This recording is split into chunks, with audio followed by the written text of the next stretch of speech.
সবাই তো চাই তুমি খেলো, হাসো। হ্যাঁ, তুমি যদি চুপ করে শুয়ে থাকো সবাই তো দুঃখ পাবে মা। Good morning and welcome back to my channel. আজকে সানডে আর আশা করছি সবাই খুব ভালো আছো আর আমিও ভালো আছি। তো বাইরে শুরু হয়ে গেছে বৃষ্টি, এখনও ঝিরঝির করে বৃষ্টি পড়ছে। সকাল থেকে বৃষ্টি, ওয়েদারটা খুবই খারাপ। তো কালকে থেকে একটা প্ল্যান করে রাখলাম যে সানডেটা এইভাবে কাটাবো। আসলে আজ আমাদের বেড়ানোর ছিল, তারপর আজকে রান্নাবান্না কোনো কিছু করারই কোনো প্ল্যান ছিল না যে আজকে বাড়িতে রান্নাবান্না হবে না। সকালে উঠে মাকে নিয়েও আমরা মা, আমি, মেয়ে, রথিন আমরা চারজনে বেরিয়ে যাবো। তো আলটিমেটলি কিচ্ছু হলো না, সেই রান্নাঘরেই চলে আসতে হলো, রান্না করতেই হলো। তো কেন হলো না সেটা পরে বলছি। তো যাই হোক, বেরোনো যখন হলো না, রান্নাবান্না তো তখন করতেই হবে। তা ওই জন্য রথিনকে বললাম তাহলে একটু বাজারে যাও, মাংস খেতে ইচ্ছা করছে না, মাছই নিয়ে এসো। তা কাতলা মাছ নিয়ে এসছে, আর আজকে আমার পছন্দের পিসগুলো নিয়ে এসছে, লেজার পিস, কারণ আমি লেজাটা খেতে ভীষণ ভালোবাসি। আর এটা পুরোটাই লেজার দিককার পিস, ঠিক মাছটা পুরোটা। তো এতটা মাছ লাগবে না, কিছুটা মাছ আজকে হবে আর কিছুটা আমি তুলে রাখবো ফ্রিজে। তো মাছটা করব কি দিয়ে, দেখো এখানে আলু কেটে রেখেছি আর এখানে মশলাটা করে রেখেছি। তো এখানে আছে আদা, জিরে, টমেটো আর কাঁচা লঙ্কা, সব একসাথে আমি বেটে নিয়েছি। জলটা একটু বেশি হয়ে গেছে মশলায়। আর একটা মজার কথা হলো, রথিন বলেছিল পটল আলু দিয়ে কাতলা মাছের ঝোল করতে। এদিকে বাজারে গেছিলো, পটল আনতেই ভুলে গেছে। মানে পটল কিনে এমনকি বাজার নিয়ে বাড়িও চলে এসছে। বাড়ি এসে দেখে পটল নেই। আবার গেছে, সে টাকা দিয়ে দিয়েছে কিন্তু জিনিসটা আনিনি। তো আবার গেল ওখানে, বললাম থাক যেতে হবে না, ছেড়ে দেবো। বলছে না, টাকা দিয়েছি কেন আনবো না। সে অবশ্যই সেটা টাকা দিয়ে আনা জিনিস। আর এই যে এখানে মামামের ভাত বসে গেছে। আর ঘরে কোনো রকমই সবজি ছিল না, তার অধীনে এই দেখো বাজার করে নিয়ে এসছে আজকে। তো এখানে পেঁয়াজ নিয়ে এসছে, পেঁয়াজও ছিল না একটাও। আলু, এখানে বরবটি আছে, এই যে এর মধ্যে আছে কাঁচা লঙ্কা, আর এর মধ্যে অনেক সবজি আছে, ভেন্ডি আছে, শসা আছে, উচ্ছে আছে, একটা ওল, আর এই যে এখানে ধনেপাতা আছে আর টমেটো আছে। তো মাছ সব ভাগ ভাগ করে নিয়েছি, এটা আজকের জন্য হবে। আমাদের চারজনের 4 পিস নিয়ে নিয়েছি, মানে মেয়েরও এখানেই নিয়ে নিয়েছি। আর এটা যাবে ফ্রিজে। তো এটা কাল বা পরশু হবে, কালকে হয়তো হবে না, কারণ পরপর 2 দিন রথিন কাতলা মাছ খেতে পারবে না। তো এটা পরশু দিন হতে পারে। আর এটা এখন আমি রান্না করবো। তুমি গেঞ্জি পরে চলে গেছিলে? আরে বাজার থেকে পরে এলাম। আজকে বাজারে এত সুন্দর সুন্দর ঝিঙে আর ওই কতগুলো সবজি আছে। ও আমাকে ব্যাগটা দিতেই ভুলে গেছে। আমি যেই গেছি আমাকে দেখে হাসছে। আমি তো মেরে তো দাঁত ভেঙে দেবো। তোমার কষ্ট আর কিছু না। আরে কষ্ট না, বৃষ্টি হতে পারে। হ্যাঁ বৃষ্টি পড়ছে তো, রেইনকোট নিয়ে যাওনি? হ্যাঁ ভালোই বৃষ্টি পড়ছে, আর বাইক চালালে বৃষ্টির ফোঁটা ডবল লাগে। সত্যি হাটে গেলে মনে সব কিনি, এত ফ্রেশ সবজি। ফ্রেশ লাগছে, বাঁধাকপিটা হেভি ফ্রেশ লাগছে। হ্যাঁ বাঁধাকপি ফুলকপিও এনেছি। এই যে বাঁধাকপি এনেছে। ভারী কেমন দেখ? হ্যাঁ ওয়েট আছে ভালো। আর এই বছরের প্রথম বাঁধাকপি এটা, তাই তো? আর ফুলকপি আমার ভীষণ ভালো লাগে। ফুলকপি খুঁজে খুঁজে দিল। এই ধরনের ফুলকপি হাটে ছাড়া পাওয়া যায় না, আমাদের এখানে যেগুলো পাওয়া যায়। আচ্ছা শোন না, আজকে পটল আর আলু দিয়ে মাছের ঝোলটা করি, ফুলকপি দিয়ে নয় কাল পরশু করবো। ফুলকপি দিয়ে খাবে তো? আমি ফুলকপি খাই না, তাও তুই করলে আমি একটুখানি টেস্ট করে দেখতে পারি। তুমি না খেলে আর করবো না বাবা, তখন করবো খাবে না, সেরকম আমি রান্না করবো। আর ঝিঙে এনেছে, পটল এনেছে। তো এই সবজিগুলো সব গোছাবো, তবে এখন না, আগে রান্নাটা বসিয়ে দিই। আজকে অলরেডি, আজকে বলে না, আমি রান্নাঘরে আসলে আমার অলরেডি প্রতিদিনই লেট হয়ে যায়, কারণ হচ্ছে আমি মেয়েকে খাইয়ে তারপরে আসতে হয়, তো সেই জন্য। যাই হোক, আমি রান্নাটা ঝটপট বসিয়ে দিই।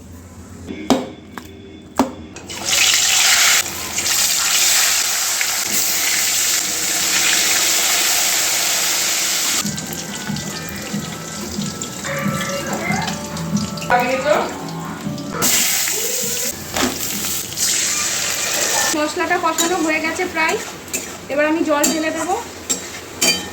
আর ওদিকে চিনিতে তেল মাখাচ্ছে মা, চিনিকে স্নান করাবো, চিনির জল ভরতে দিয়ে এসছি।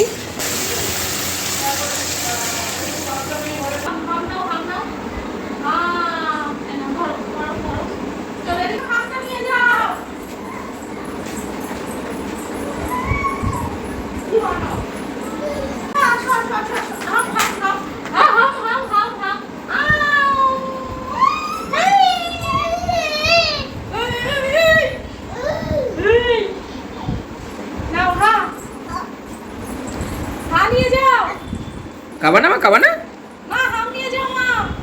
এই ফার্স্টটাইম মিশো থেকে একটা পার্সেল আসলো, তো আমি আগে কখনো মিশো থেকে ইয়ে করিনি। এটা ক্যাশ অন ডেলিভারি তো? কোনটা দাও? আমি তখন অনলাইন পেমেন্ট করতে ক্যাশ অন ডেলিভারি অর্ডার করেছি।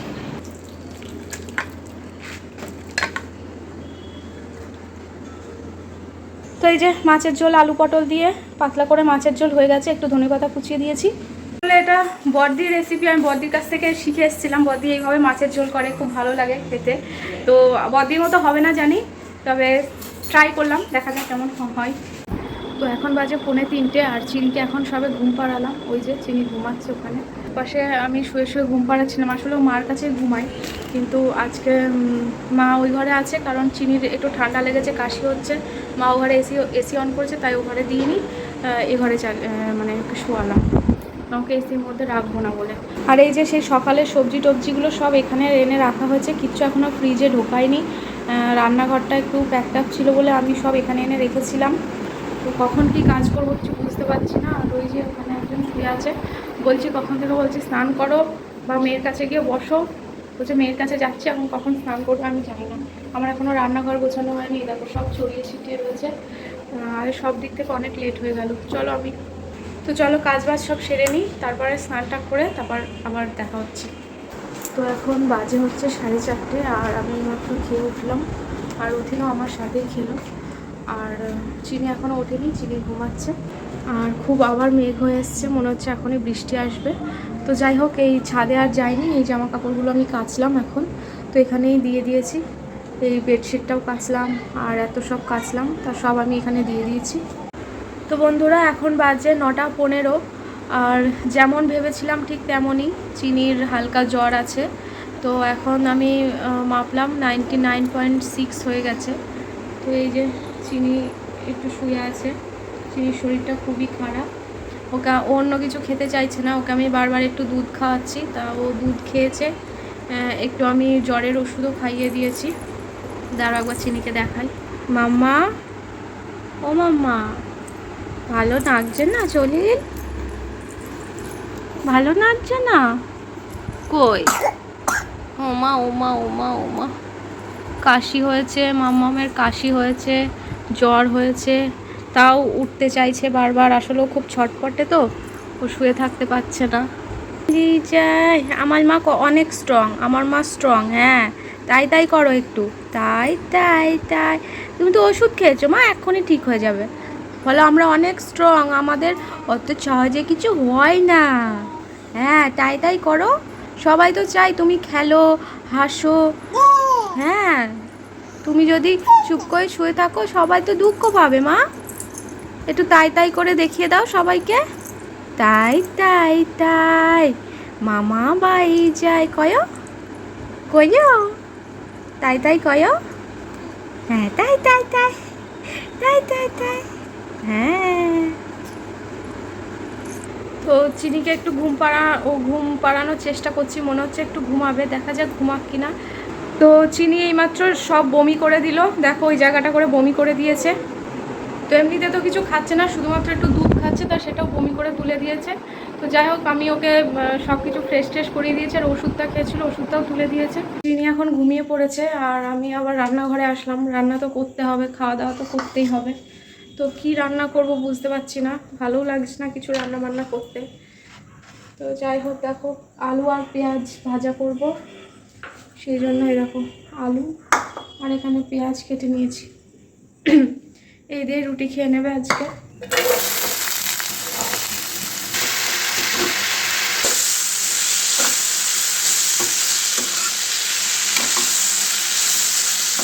রান্নাঘরে আসার আগে চিনির জ্বরটা মেপে এসেছি।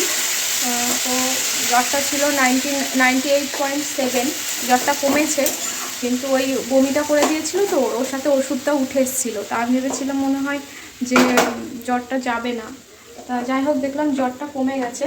তা আমি যতটা জানি যে ওষুধ খাওয়ার আধ ঘন্টা হয়ে গেলে তারপর যদি বমিটা হয় তাহলে ওষুধটা কাজ করে। তো সেরকমই হয়েছে আর কি, আধ ঘন্টা পরে বমিটা করেছে, আর বমির সাথে প্রচুর কফ উঠেছে। আসলে ওকে কাশির জন্য যেই ওষুধটা আমি চিনিতে খাওয়াই, সেই ওষুধটা ওকে আমি যতবারই খাওয়াই, ওই ওষুধটা খাওয়ানোর পরেই ওর এরকম বমি হয়, আর বমির সাথে কফ বেরোয়। আমার মনে হয় ওই ওষুধের সিস্টেমটাই এরকম যে ওটা বমির মাধ্যমে বার করে দেয়, মানে পুরো কফটা, মানে অনেকটা কফ বেরিয়েছে, এটা একটা ভালো দিক। কিন্তু ওই যে যেটুকু খেয়েছে আজকে পুরোটা তুলে দিয়েছে, অনেকটা বমি করেছে। এখন রাতে আমি কি খাওয়াবো আমি সেটা ভাবছি। ভাজাটা আমার একদম হয়ে গেছে, এবার নামিয়ে ফেলবো। আর এদিকে বসিয়ে দিলাম চিনির ভাত, খাবে কিনা জানি না, তাও বসিয়ে দিলাম অল্প করে। তো এখন সবাইকে খেতে দিয়ে দেবো, তারপরে দেখি চিনি উঠুক, ও যদি খায় তাহলে আমি খাবো, নাহলে আমার ভালো লাগছে না এখন। মাম্মা, ও মা, এখন ভালো লাগছে চলি? পাপা কাছে যাবে? যাও যাও। জ্বর আছে মেয়ের গায়ে? জ্বর আছে? জ্বর আছে? কই শুয়ে আছে। কতটা গরম না তো গাটা? কি দি কি বলছে মাম্মা? একটু ভাত খাবে? হ্যাঁ খাবে একটু?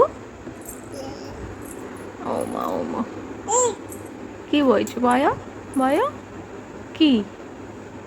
তাহলে একটুখানি খেয়ে নাও মা, একটুখানি খেয়ে নাও, ভাত নিয়ে আসতে যাচ্ছি। হ্যাঁ যাবো, তুমি পাপা কাছে থাকো।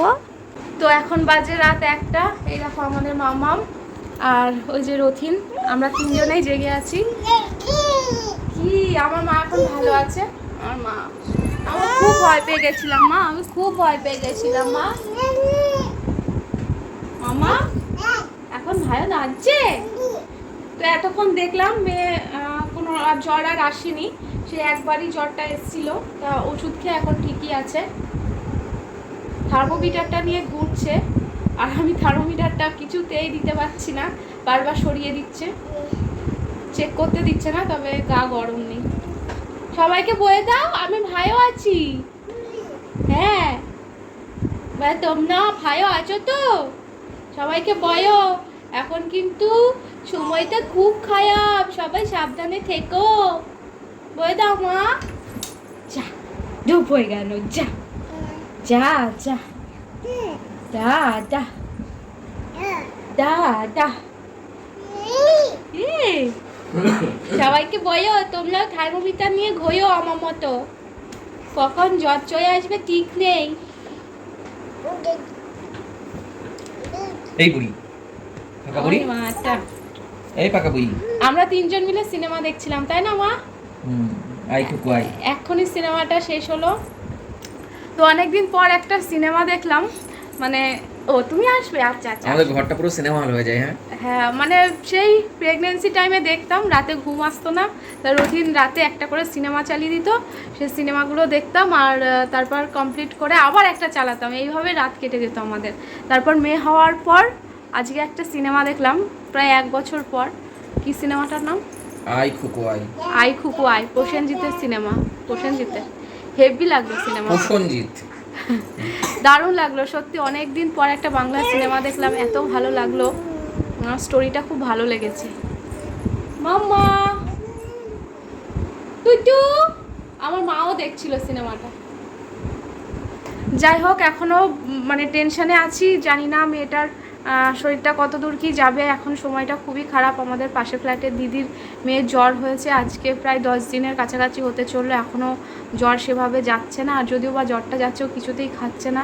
তো এইসব শুনে না আমার ভীষণ ভয় লাগছে। তারপর এখন চারিদিকে ডেঙ্গির যা ছড়াচ্ছে, আমার ভীষণ ভয় লাগছে। তো মেয়েকে নিয়ে একটু টেনশনেই আছি। তো তোমরা সবাই একটু সাবধানে থেকো, সবাই যে যার মতন একটু ভালো থাকার চেষ্টা করো, কি আর বলবো বলো। মেয়েকে তখন বাইরেই বের করি না ওই জন্য। তো সকালে যেটা বলছিলাম যে আজকে আমাদের আসলে শপিং করতে যাওয়ার কথা ছিল, অন্যরকমই প্ল্যান ছিল, যে আজকে রান্নাবান্না হবে না, দুপুরবেলা মাকে নিয়ে বেরোবো আমরা শপিং করব, কারণ সন্ধেবেলা ভিড় থাকে, তো ভেবেছিলাম দুপুরে গিয়েই করে নেবো, তা সেটা যাওয়া হলো না। তারপর ঠিক করলাম বিকেলে যাব, তারপর বিকেল থেকে তারপর দেখছি মার শরীরটাও ভালো না, মাকে রেখে যাওয়াটা ঠিক হবে না, মা যেতে চাইছে না। আর তারপর তো দেখছি মেয়ে আসছে, দুপুরের পর থেকে মেয়ে আসছে, তো এইসব ভেবে আর গেলাম না। তো দেখা যাক কবে শপিং হয়। এখন মেয়ের যতদিন না পুরোপুরি প্রপারলি সুস্থ হচ্ছে, বাড়ি থেকে বেরোবই না। এসো মা, সবাইকে একটু টাটা করে দাও, টাটা করে দাও, টাটা টাটা টাটা। বলো আমি ভালো আছি, বলো বলো good night, see you soon, বলে দাও। ওর যখন জ্বর হয়ে এসছিল প্রায় 100 জ্বর এসে গেছিলো, তখনও এত মানে লাফাচ্ছে আর বারবার উল্টাচ্ছে, ও তাতেই বমিটা হয়ে গেছে। নাহলে বমি হতো না, ও যদি চুপচাপ থাকতো। বাচ্চারা কি হয় যে জ্বর আসলে এক জায়গায় চুপচাপ বসে থাকে, তা তো করবে না। সে কি করছে, সে দলিয়ে বেড়াচ্ছে, ওর এনার্জি মানে অল টাইম, ওর এত এনার্জি যে মানে ওই জন্যই ওর মানে বমিটা হয়ে গেছে আর কি। তো যাই হোক, ওর ঠান্ডা লেগেছে প্রচণ্ড, ঠান্ডা লেগেছে সাথে কাশি হচ্ছে। তা এটা নিয়েই চিন্তা, মেয়ের আবার ঠান্ডা লাগলে জ্বর আসে। তো এসো এদিকে এসো, ফাইনাল টাটা করে দাও সবাইকে, বলো টাটা। আবার ফাইনাল হয় নাকি? এইটা ফাইনাল।